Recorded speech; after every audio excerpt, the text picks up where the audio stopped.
बुलढाणा जिल्ह्यातील श्री मुक्तेश्वर आश्रम खामगाव इथं श्री संत पाचलेगावकर उपाख्य संचारेश्वर महाराज यांचा श्री निर्गुण पादुका महोत्सव मार्गशीर्ष वद्य षष्ठी ते द्वादशी म्हणजेच 10 ते 16 डिसेंबर 2025 रोजी संपन्न झाला।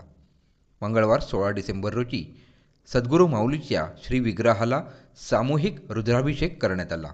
त्यानंतर सद्गुरू संचारेश्वर महाराजांचे आगमन होऊन श्री निर्गुण पादुका व परमपूज्य श्री महाराजांच्या दर्शनास प्रारंभ झाला। दुपारी मध्यान्ह आरती व महाप्रसादाचे आयोजन करण्यात आले होते। संध्याकाळी 4 वाजता श्री मुक्तेश्वर माऊली व परमपूज्य संचारेश्वर माऊलींची पालखी ग्रामप्रदक्षिणा मिरवणूक उत्साहात संपन्न झाली। संध्याकाळी 7 वाजता सामूहिक उपासना व आरतीने महोत्सवाची सांगता करण्यात आली।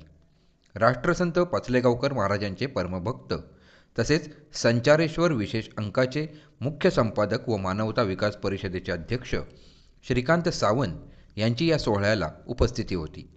यावेळी ऋषी देवव्रत आर्ट ऑफ लिव्हिंग यांनी निर्गुण पादुकांसमोर राष्ट्रसंत पाचलेगावकर महाराज सेवा समिती कार्यवाह श्रीकांत उर्फ बाळा सावंत यांना परमपूज्य राष्ट्रसंत पाचलेगाव महाराज यांना अभिप्रेत असलेले समाज जागृती राष्ट्रजागृतीचे कार्य संपूर्ण भारत देशात करणार असल्याचं अभिवचन दिल्याची माहिती श्रीकांत सावंत यांनी दिली आहे।